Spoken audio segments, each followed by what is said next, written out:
तैयार हो जाइए एकदम जबरदस्त डांस देखने के लिए, जहां मंच पर नागिन जैसी अदा में नजर आएगी झूमती कमरिया।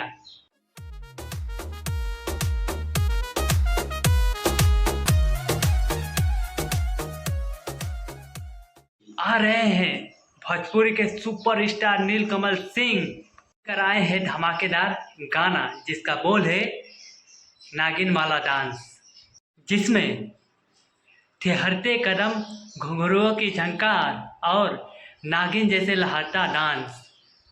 हर एक सीन में आपको मिलेगा भोजपुरिया तड़का।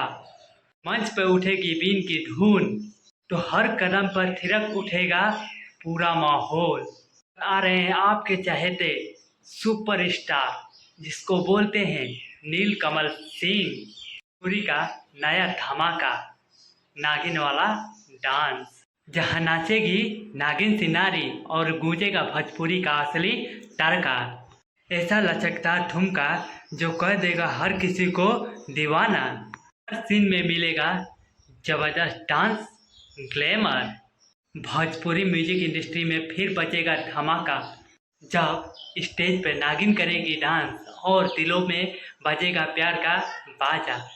तो जल्द ही हम लोग का बीच आने वाला है नागिन वाला डांस, जो कि नीलकमल सिंह के ऑफिशियल चैनल पर सबसे पहले देखने को मिल सकता है। नीलकमल सिंह जिसका हर गाना बनता है सुपर हिट, ला रहे हैं भोजपुरी का सबसे हट के नागिन स्टाइल डांस।